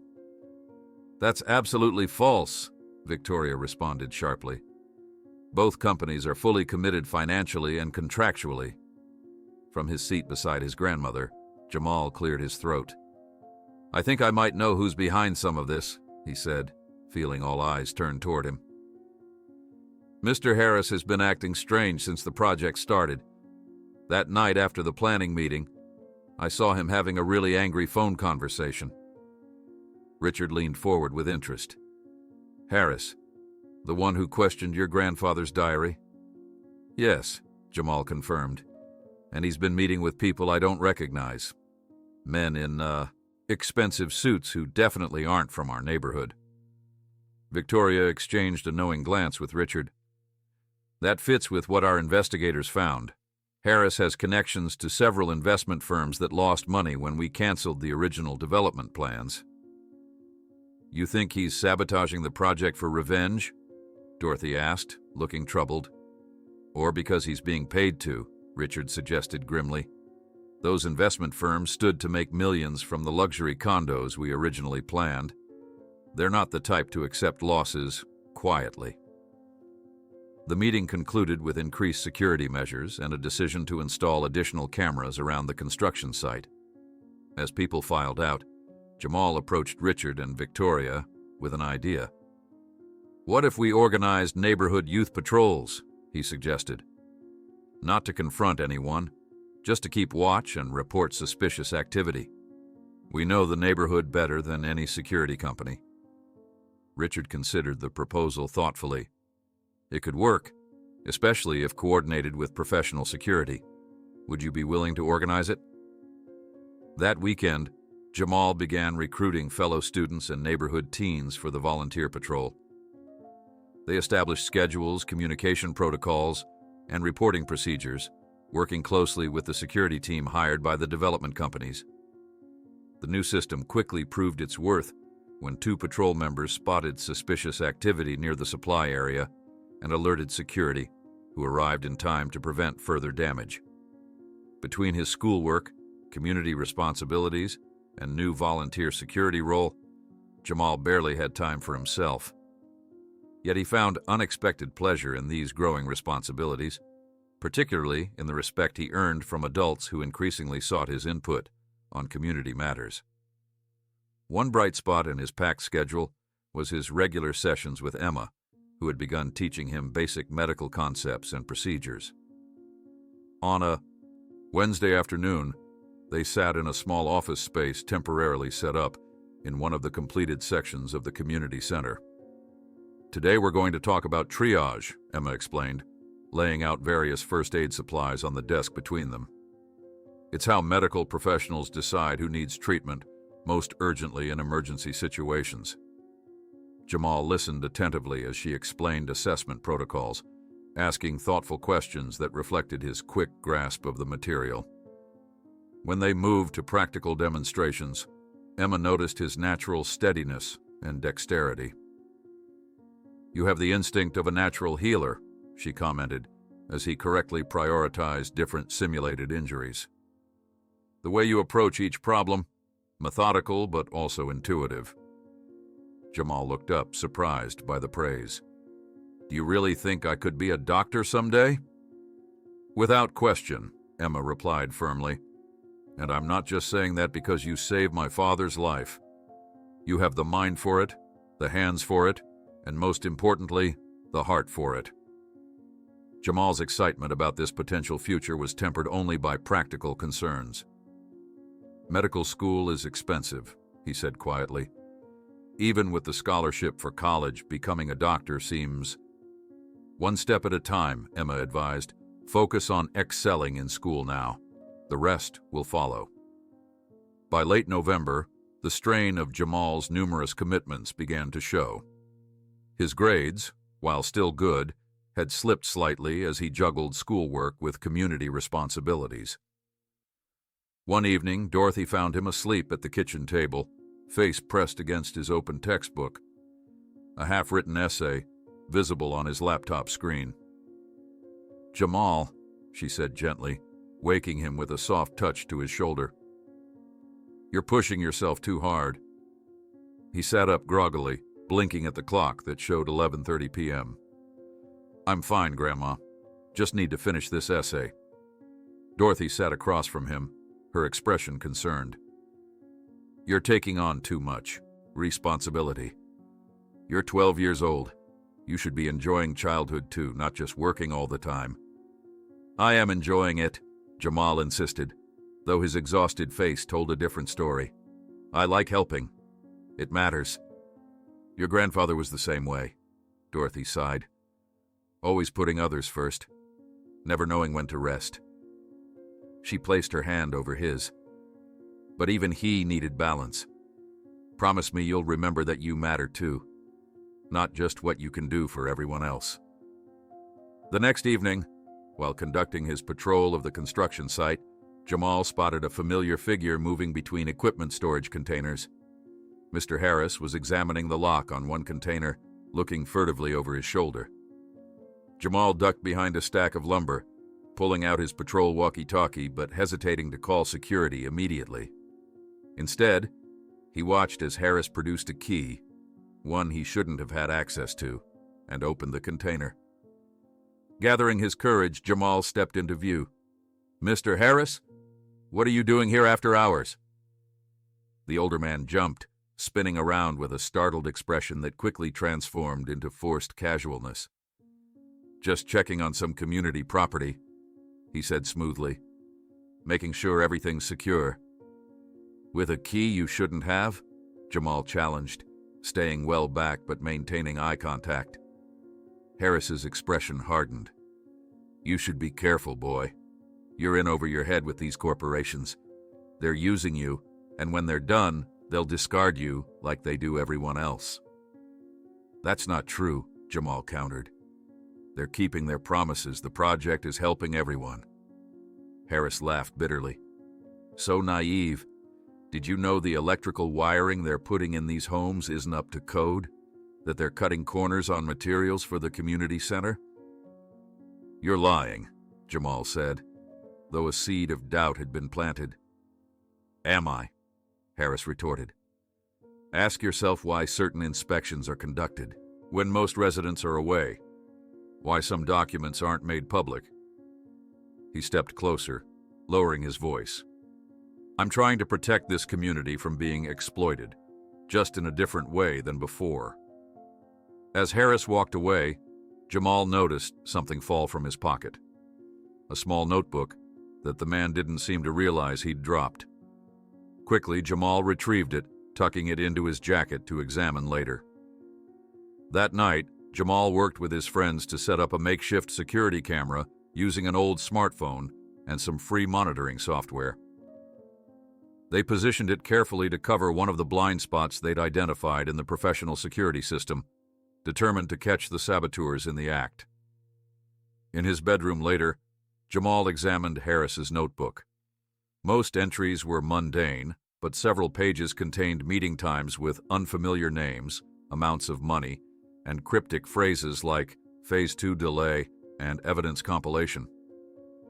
One notation particularly caught his attention: roof trusses, document substitution. The following day at school, Jamal found it nearly impossible to concentrate on his lessons. The math teacher had to call his name twice before he realized he was being asked a question. During lunch, he declined to join his friends in their usual basketball game, instead sitting alone to review photos he'd taken of Harris's notebook pages. His exhaustion finally caught up with him during history class. The gentle drone of his teacher explaining the Civil War, combined with his sleep-deprived state, proved too powerful a combination. Jamal's head gradually lowered until it rested on his folded arms, his eyes closing despite his best efforts to stay awake. He was awakened by his teacher's concerned hand on his shoulder and the embarrassing realization that he had slept through nearly half the period. The other students' stifled laughter made his cheeks burn with shame. "See me after class, Jamal," his teacher said quietly, her expression more worried, then angry. In the early hours of the morning, Jamal's cell phone vibrated with an alert from the improvised camera system, showing indistinct figures moving furtively through the construction site. Still half asleep, he hesitated between calling for help or investigating personally, finally opting for the second option that might prove far more dangerous. Jamal's heart pounded in his chest as he slipped out of bed, careful not to wake Dorothy. He pulled on a hoodie and sneakers, then crept down the hallway and out the front door. The night air was cold against his face, his breath forming small clouds that dissipated into the darkness. The construction site was only 4 blocks away, but each step felt like a mile, as anxiety and exhaustion battled within him. The security guards were supposed to patrol the perimeter every hour, but Jamal knew their schedule had become predictable, a fact that the saboteurs had clearly noticed too. He ducked behind a stack of lumber as the guard made his rounds, then waited until the flashlight beam disappeared around the corner before darting toward the area where his camera had detected movement. As he approached the partially completed community center, Jamal heard hushed voices. He crouched behind a concrete barrier, straining to make out words in the darkness. "Hurry up with those wires. We need to make it look like an electrical fault." Jamal recognized the voice immediately, Mr. Harris. But he wasn't alone. 2 other men worked beside him, their silhouettes unfamiliar. "This is the third time this month, Harris," one of the men grumbled. "My associates are getting impatient. They expected results weeks ago." "It's harder than we anticipated," Harris responded defensively. "The community has rallied around this project. We need to be more aggressive." The taller man snorted. "You are paid to deliver delays that would force them to abandon the project. So far, all you've managed is minor setbacks." Jamal shifted slightly to get a better view, but his foot dislodged a small piece of gravel. The sound, though tiny, seemed to echo in the quiet night. All three men froze. "What was that?" one whispered. Jamal held his breath, pressing his back against the concrete. After a moment, Harris spoke again. "Probably just a stray cat. This neighborhood's full of them." "Check it out anyway," the taller man commanded. "We can't afford witnesses." Footsteps approached Jamal's hiding place. He looked frantically for an escape route, but moving would only make more noise. The beam of a flashlight swept over the ground, coming closer with each second. Just as the light was about to reveal him, a loud crash came from the opposite side of the site. The footsteps immediately redirected toward the new disturbance. "What the hell was that?" Harris hissed. Jamal used the distraction to pull out his phone, keeping the screen brightness at its lowest setting. With trembling fingers, he pressed record and slowly raised the device just high enough to capture the scene. The men had returned to their work, now moving with greater urgency. "Mr. Harris," the taller man said, his voice carrying clearly in the night air, "remind me again why you're so invested in sabotaging this project. It can't just be the money." Harris sighed. "This neighborhood has been ignored for decades. Now suddenly these corporate sharks care because it makes for good PR? It's insulting. Besides, the Harrison Group promised that once this project fails, they'll buy the land at a fraction of the cost and build something that actually makes sense. Something that will bring real jobs, not just a community center and clinic that will be underfunded in a year." Jamal's hand tightened around his phone. So that was it. Harris was working for a competing development group, one that had lost the initial bid for the neighborhood. "The electrical panel is ready," the third man announced. "Once they turn on the power tomorrow, it'll short out the entire system. The investigation will take weeks, and the insurance claims even longer." Jamal had heard enough. He needed to warn someone, but first he had to get away safely. As he began to back up slowly, his phone vibrated with an incoming call, Emma checking on him after receiving an alert from the security app. The sudden buzzing seemed deafening in the quiet night. "Someone's there!" the taller man shouted, pointing directly at Jamal's hiding place. Abandoning stealth, Jamal leapt to his feet and ran. Behind him, he heard the men giving chase, their heavy footsteps gaining on him. He was fast for his age, but exhaustion slowed his movements, making each stride more difficult than the last. "It's the Williams kid!" Harris called out. "Grab him!" Jamal darted between stacks of building materials, heading for the site entrance where he knew the guard would be stationed. His lungs burned from the cold air and exertion. Just as he rounded a large shipping container, a hand caught his hoodie, yanking him backward. Jamal stumbled and fell hard onto the dirt. Looking up, he found himself surrounded by the three men, all breathing heavily from the chase. "What are you doing here, boy?" the taller man demanded, his face partially obscured by shadows. "Just checking on the cameras," Jamal replied, trying to keep his voice steady despite his fear. "The ones that are live streaming everything right now to security." The men exchanged worried glances, clearly unsure if he was bluffing. Harris stepped forward, his expression a mixture of anger and nervousness. "You're lying. There are no cameras in this section. We made sure of that." "The ones we installed yesterday," Jamal countered, slowly getting to his feet. "After we noticed the blind spots in the security system. Pretty convenient, those blind spots, Mr. Harris. Almost like someone with inside knowledge pointed them out." The taller man grabbed Harris by the collar. "You said you had handled all the security issues." "I did," Harris protested. "The official system has gaps. I made sure of it." While they argued, Jamal edged backward, preparing to run again. The third man noticed and moved to block his escape. "We need to shut him up," he said coldly. "Make sure he can't talk to anyone." The threat hung in the air for a moment before being shattered by the sudden flood of light. Security spotlights blazed to life around them, and the sound of approaching vehicles filled the night. "What the?" the taller man began, shielding his eyes from the glare. Richard Blackwood's voice boomed through a megaphone. "This is private property. Security has the perimeter surrounded. Stay where you are." The saboteurs froze, momentarily blinded and confused. Jamal seized the opportunity to break away, sprinting toward the approaching lights. Behind him, he heard the men scrambling to escape in the opposite direction. "Jamal!" Emma's voice called out. She was standing beside her father near one of the security vehicles. "Are you all right?" Before he could answer, 2 security guards rushed past him in pursuit of the fleeing men. The third man had already disappeared into the darkness, but Harris and the taller man were quickly apprehended.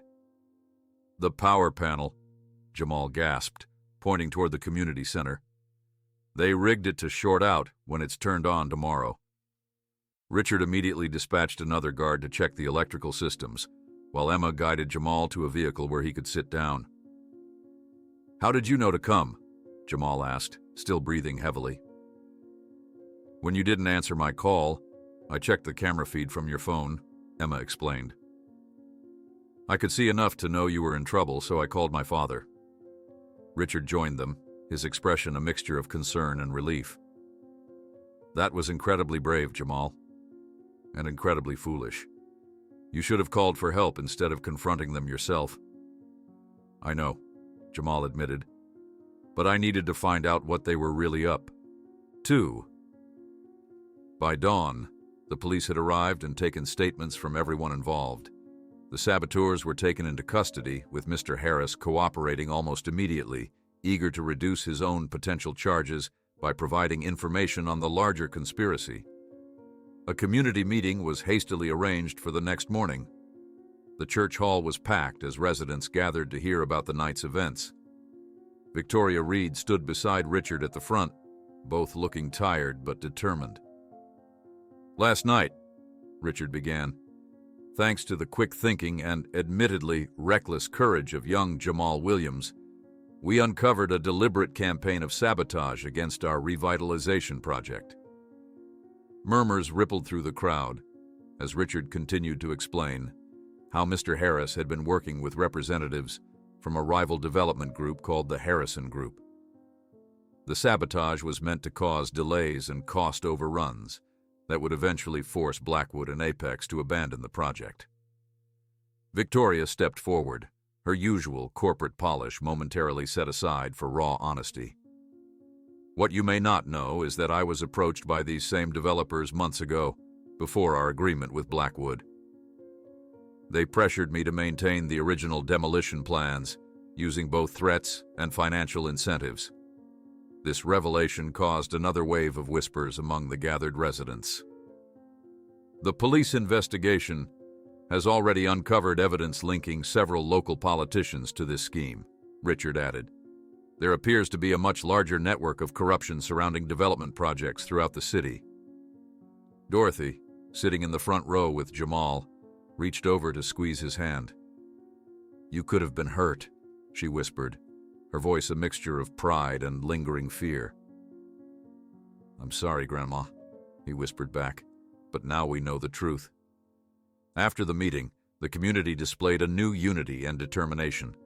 Residents who had been skeptical of the revitalization plans now volunteered to help with security patrols. Those who had begun to believe Harris's rumors about corner cutting and code violations were reassured by the offer of independent inspectors to verify all work moving forward. That afternoon, Jamal helped install a simple wooden sign at the entrance to the construction site. It read, "Future home of the Marcus Williams Community Center, building stronger together through truth and trust." Emma joined him as he hammered the last nail. "You know, most people would have run away at the first sign of danger last night." Jamal shrugged. "My grandfather wouldn't have." "No," Emma agreed with a smile. And neither did you. You didn't just save Richard Blackwood's life in that tornado, Jamal. You saved this entire community. And continued the chain, Richard added, approaching them with a thoughtful expression. That's what a true legacy is about, continuing to do good, even when no one is watching. As Jamal helped install the symbolic sign at the construction site entrance, an official car from the municipal government pulled up on the street, and from it emerged the mayor herself, her face a mask of calculated concern as cameras began to flash. Mayor Patricia Collins descended from her official vehicle with the practiced grace of a career politician, straightening her navy blue blazer as a small army of aides and cameramen assembled around her. Her campaign for re-election was in full swing, and the Williams Neighborhood Revitalization Project had become front-page news across the state, too significant to ignore. "Mr. Blackwood, Ms. Reed," she called out with rehearsed warmth, extending her hand toward Richard and Victoria, who had emerged from the site office upon noticing the commotion. "I've been following your remarkable community partnership with great interest." Richard accepted her handshake with diplomatic politeness. "Mayor Collins, this is unexpected. We weren't aware you'd be visiting today. The best visits are often spontaneous, don't you think?" She smiled broadly for the cameras. "I wanted to see firsthand the collaborative spirit that's making headlines. And of course," her gaze landed on Jamal, "to meet the young hero at the center of it all." Jamal shifted uncomfortably as the mayor approached him, cameras clicking frantically. He disliked being the focus of attention, especially when it felt manufactured for someone else's benefit. "Jamal Williams," Mayor Collins said, placing a hand on his shoulder while facing the cameras. "Your courage during the tornado and in uncovering the sabotage plot demonstrates the very best of our city's youth." Before Jamal could respond, Dorothy emerged from the growing crowd of workers and community members who had paused their activities to observe the political spectacle. "My grandson has always done what's right, not what's convenient," she said, her tone respectful, but carrying an unmistakable note of challenge. "Even when the city administration cut funding for our neighborhood programs 3 years ago." The mayor's smile tightened almost imperceptibly. "Which is why I'm here to announce my administration's full support for this revitalization project, including expedited permit approvals and potential matching grants." Within minutes, the impromptu press conference was in full swing. Mayor Collins positioned herself strategically between Richard and Victoria, with Jamal and Dorothy nearby, as she outlined her administration's commitment to community development. The news crews that had arrived with her captured every carefully crafted statement. "Jamal," one reporter called out after the mayor's remarks, "how does it feel to be at the center of a story that's inspiring people across the country?" The question caught him off guard. "People across the country? I just did what anyone would do." "Not anyone would shield a stranger during a tornado," the reporter pressed, "or risk their safety to uncover sabotage. You're being called Oklahoma's young hero on social media." Emma, noticing Jamal's discomfort, stepped in smoothly. "Jamal's actions speak for themselves. Perhaps we could focus on the community project rather than putting him on the spot." Her intervention came too late. By that evening, Jamal's face appeared on local news broadcasts across the state. By the following morning, a national morning show had picked up the story, focusing on the brave child who saved a CEO, uncovered corruption, and united a divided community. Dorothy turned off the television with a sigh as the segment concluded. "This isn't what we wanted, is it?" Jamal shook his head, pushing his cereal around its bowl. "They're making it sound like I'm some kind of superhero. I was just trying to help." "People need heroes, child," Dorothy said gently, "especially now, but you don't have to be what they want you to be." She squeezed his shoulder reassuringly. "Remember who you are and why you did what you did." The newfound attention transformed Jamal's daily routine. Walking to school became an exercise in dodging reporters who waited near their home. Classmates who had barely spoken to him before now crowded around his lunch table, peppering him with questions about his fame. Teachers looked at him differently too, some with newfound respect, others with skepticism about how he would handle the attention. 3 days after the mayor's visit, a sleek black car pulled up beside Jamal as he walked home from school. The window lowered to reveal a man in an expensive suit, his smile practiced and professional. "Jamal Williams? I'm Trevor Welch, executive producer at Guardian Media. We'd like to discuss a documentary about your story, your grandfather's legacy, the tornado rescue, all of it." He extended a business card. "We're prepared to offer your family significant compensation for exclusive rights." Jamal hesitated, the card hanging in the air between them. Before he could respond, another car pulled up. Emma's modest sedan. She exited quickly, her expression concerned. "Is everything all right here?" she asked, positioning herself protectively near Jamal. Trevor repeated his pitch, emphasizing the inspirational potential of Jamal's story. Emma listened politely but firmly cut him off. "Mr. Welch, Jamal is 12 years old. Any business proposition should go through his legal guardian, and preferably an attorney." She placed a gentle hand on Jamal's shoulder. "We have a previously scheduled appointment. Good day." As they walked toward Emma's car, Jamal exhaled with relief. "Thanks for rescuing me." "Looked like you needed it," she replied with a small smile. "Come on, Dad's waiting for us at the clinic site. I think you could use a break from all this attention." At the partially constructed health clinic, Richard greeted them warmly, quickly ushering Jamal away from the main construction area to a quiet trailer that had been set up as a temporary medical training space. Inside, actual medical equipment, not just construction materials, filled the small but organized room. "Emma mentioned you were interested in medicine," Richard explained, noting Jamal's surprise. "She thought you might appreciate a more substantial introduction than your previous discussions." What followed was unlike any of their previous sessions. Emma showed Jamal real medical tools, explaining their functions and proper handling. She demonstrated basic procedures on medical mannequins, then guided his hands through the same motions. For 2 hours, Jamal was completely absorbed, forgetting entirely about reporters, documentaries, and unwanted attention. "You're a natural," Emma observed as he successfully located a vein on the practice arm. "Your hands are steady, and you think methodically. Those are qualities that can't be taught." As their session concluded, Jamal finally asked the question that had been growing in his mind. "Do you really think I could become a doctor someday?" Emma exchanged a glance with her father before answering. "I have absolutely no doubt. But it's a long road that requires total commitment. And significant financial resources," Richard added gently. "Though that's something we should discuss another time." On the drive home, Jamal was unusually quiet, processing everything from the day, the unwanted media attention, the producer's offer, and most significantly, Emma's medical instruction that had resonated so deeply within him. "You're thinking about becoming a doctor, aren't you?" Emma asked, glancing at him briefly before returning her eyes to the road. "Yeah," Jamal admitted. "I never really thought about what I wanted to be before. It always seemed like I'd just stay in the neighborhood, get whatever job I could. But now you're seeing possibilities," Emma finished for him.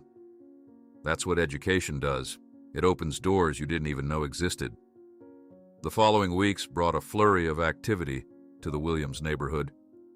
Construction accelerated with the mayor's promised permit expeditions. Volunteers poured in from surrounding communities inspired by the news stories, and corporate donations materialized as businesses sought association with the positive publicity. Jamal tried to maintain normalcy at school, though it proved increasingly difficult. His history teacher pulled him aside after class one day, concerned about his recent distraction. "You've always been one of my most engaged students," she said kindly. "But lately you seem 1,000 miles away during lessons. Is everything all right?" "Just a lot happening. Jamal replied vaguely.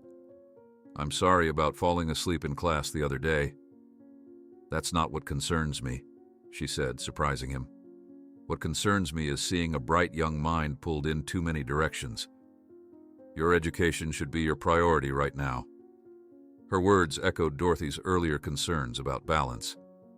That evening, when yet another news crew requested an interview, Jamal made a decision. With Dorothy's support, he drafted a simple statement asking for privacy to focus on school and community recovery, which Richard's public relations team distributed on their behalf. While the statement reduced direct media intrusions, Jamal's newfound recognition continued to transform his daily life. Classmates who had once ignored him now treated him like a celebrity, sometimes approaching with phones ready to take selfies for social media. The attention left him deeply uncomfortable, particularly when he overheard comments suggesting he was using his fame to gain special treatment. On a crisp Saturday morning 6 weeks after the sabotage incident, Jamal found a rare moment of peace on the roof of their newly renovated home. The vantage point offered a clear view of the rapidly progressing community center, where dozens of workers and volunteers were visible even on the weekend. The skeleton structure was now nearly enclosed, with walls and windows beginning to define the spaces that would soon serve their neighborhood. "Room for one more up here?" Emma called, climbing the ladder Dorothy had reluctantly permitted Jamal to install for his rooftop retreats. "Always," he replied, scooting over on the bench he'd constructed from leftover lumber. Emma settled beside him, enjoying the panoramic view of the transformation below. "Dad sent me to find you. We're having a final design meeting for the clinic wing, and he values your input." "Mine? Why?" "Because you see things others don't," she replied simply. "And because you're going to work there someday, if you want to." The comment hung in the air between them, pregnant with possibility. Before Jamal could respond, Emma handed him a sealed envelope. "My father and I want you to open this tomorrow, during the ceremony," she said, her expression enigmatic as she refused to elaborate, despite the obvious curiosity on the boy's face. Dawn broke over the Williams neighborhood in a spectacular canvas of orange and pink, as if the sky itself wanted to celebrate the day's significance. Jamal stood at his bedroom window, the sealed envelope Emma had given him yesterday clutched in his hand. He had barely slept, curiosity about its contents keeping his mind racing through the night. "Jamal, breakfast is ready," Dorothy called from downstairs. "You need to eat something before the ceremony."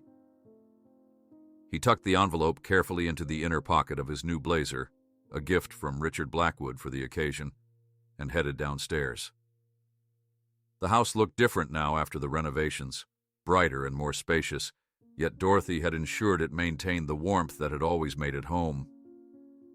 "You look so handsome," Dorothy said as he entered the kitchen, her eyes glistening with unshed tears. She wore her best dress, the one she normally reserved for Easter Sunday, and had styled her gray hair in an elegant updo. "Your grandfather would be so proud to see you today." Jamal managed to smile despite the nervous fluttering in his stomach. "Do you think many people will come?" Dorothy laughed softly. "Child, they've been setting up extra chairs since dawn. The whole city is coming."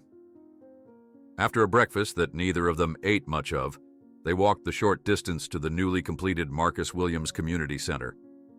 The building stood magnificent against the morning sky, a modern structure of glass and steel, yet designed with elements that honored the neighborhood's historical character. The front plaza featured gardens and benches, with a central stone pathway leading to the main entrance. People were indeed gathering by the hundreds. Some Jamal recognized as neighbors and classmates, others as workers who had contributed to the construction, and still others as strangers drawn by the inspirational story that had spread well beyond Oklahoma's borders. News vans lined the street, reporters preparing for live broadcasts of the grand opening. "There you are," Emma called, making her way through the crowd toward them. She looked professional in a tailored suit, but with a warmth that distinguished her from the corporate executives also arriving for the ceremony. "We've been looking everywhere for you. Dad wants you with him for the ribbon cutting."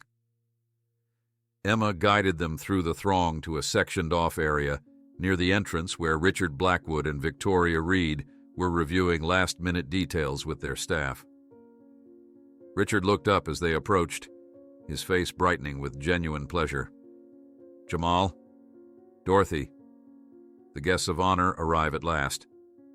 He stepped forward to shake Jamal's hand formally, then surprised him with a warm embrace. "Today wouldn't be happening without you both." Victoria, elegant as always in a precisely tailored suit, nodded in agreement. "The mayor is running late, of course, political timing, but we won't delay for her. This is about the community, not publicity opportunities." Inside the center's lobby, a small exhibition had been set up, documenting the neighborhood's history and the remarkable sequence of events that had led to this day. Enlarged photographs showed the neighborhood in its earlier days, the tornado's devastation, and the construction process.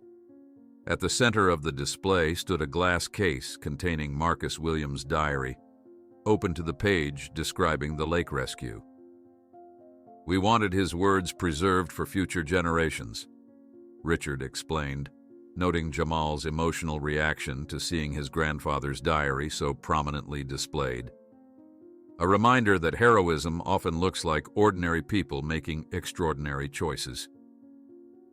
At precisely 10 o'clock, the ceremonial opening began. Hundreds of people gathered in the plaza as Richard Blackwood stepped up to the podium, his silver hair catching the sunlight as cameras flashed continuously. "Today marks not just the opening of a building, but the celebration of connections that transcend time and circumstance," he began, his voice carrying across the hushed crowd. 15 years ago, Marcus Williams saved my daughter's life without seeking recognition or reward. 3 generations later, his grandson Jamal saved mine in similar fashion. These acts of courage reveal the true foundation of community, not buildings or programs, but the human capacity for selflessness and compassion. Richard continued, detailing how the near tragedy had transformed into opportunity, how adversaries had become partners, and how a neighborhood once slated for demolition now stood as a model for community-centered development across the country. As he spoke, Jamal noticed Emma discreetly checking her watch, giving him a meaningful glance that reminded him of the still unopened envelope in his pocket. Victoria Reed took the podium next, her corporate polish softened by genuine emotion, as she recounted her own journey from adversary to advocate. "This project has changed not just this neighborhood, but how our company approaches development nationwide. We've established a new division focused exclusively on community-centered revitalization, with the Williams model as our template." When Dorothy was invited to speak, she approached the microphone with dignified simplicity, her voice steady despite the size of the crowd. "My husband Marcus never sought the spotlight, but he deserved it. Today I feel him here with us, in the community he loved, and in the grandson who carries forward his spirit." She turned toward Jamal with such love and pride that he felt his throat tighten with emotion. "Some legacies aren't built in stone or steel, but in the choices we make every day to help one another." After enthusiastic applause for Dorothy's heartfelt words, Richard invited Jamal, Dorothy, Victoria, and himself to the ribbon stretched across the center's entrance. Each took hold of the large ceremonial scissors, and together they cut the red ribbon as cheers erupted and cameras flashed. As the crowd began to move inside for tours of the new facility, Emma appeared at Jamal's side. "Now's the time," she whispered, nodding toward the envelope. "Dad wants you to open it during the tour of the health clinic wing." The interior of the community center exceeded even the impressive renderings Jamal had seen during planning meetings. The main atrium soared 2 stories high, with natural light streaming through skylights. Community meeting spaces, classrooms, a library, computer lab, and recreational facilities branched off from the central hub. Each area had been designed with input from residents, combining functionality with beauty in a way the neighborhood had never experienced before. When they reached the health clinic wing, Richard gathered a smaller group of key people, including Dorothy, Emma, Victoria, and several medical professionals who would be staffing the facility. "Before we continue the tour," Richard announced, "I'd like Jamal to open something that Emma and I have prepared for him." All eyes turned to Jamal as he carefully extracted the envelope from his inner pocket. With slightly trembling fingers, he broke the seal and removed several official-looking documents. As he scanned the contents, his eyes widened with disbelief. "This is—" he began, his voice faltering. Emma stepped closer. "It's acceptance into the Young Medical Scholars Program at Oklahoma University Medical Center, with a full scholarship. I'll be your personal mentor throughout the program, which is designed to prepare promising students for eventual medical careers." Dorothy moved to Jamal's side, reading over his shoulder, her hand coming to her mouth in astonishment. "Full scholarship?" she whispered. Richard nodded. "From middle school through medical school, if that's the path Jamal chooses. The Blackwood Reed Foundation will ensure that finances never stand between him and his potential." Tears formed in Dorothy's eyes as she embraced her grandson. The room burst into applause, with many wiping away their own tears at witnessing this life-changing moment.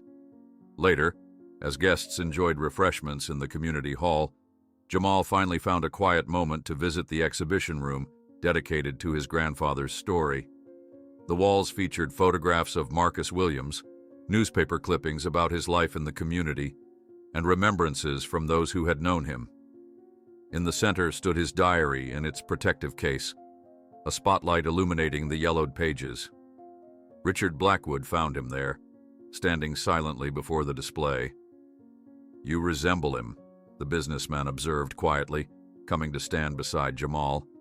"Not just physically, but in spirit." "How can you know?" Jamal asked. "You never really met him." Richard smiled gently. "I've met you, and you are his living legacy." He placed his arm around Jamal's shoulders, and together they observed the celebration visible through the doorway. People from all neighborhoods, all backgrounds, united in community. Dorothy joined them, her eyes still bright with unshed tears. "Marcus would be so proud of you, Jamal. Not just for saving a life, but for saving our community. And for continuing the chain," Emma added, entering the room with a medical textbook she planned to give Jamal. "That's what a true legacy is about, continuing to do good even when no one is watching." As the sun began to set, casting golden light through the center's western windows, Jamal watched a butterfly land briefly on his grandfather's portrait before fluttering toward the orange sky. He smiled, remembering how his grandmother always said butterflies were messengers from loved ones who had passed. "Sometimes," Jamal said softly, "the tornadoes of life don't just destroy, but also reveal connections that were always there, just waiting to be discovered." Richard Blackwood gently squeezed the boy's shoulder. "You know, for a future doctor, you have a poet's soul." Jamal laughed. "And for a ruthless businessman, you have a surprisingly good heart." "Touché," Richard responded, smiling. "I suppose we all have more in common than we imagine."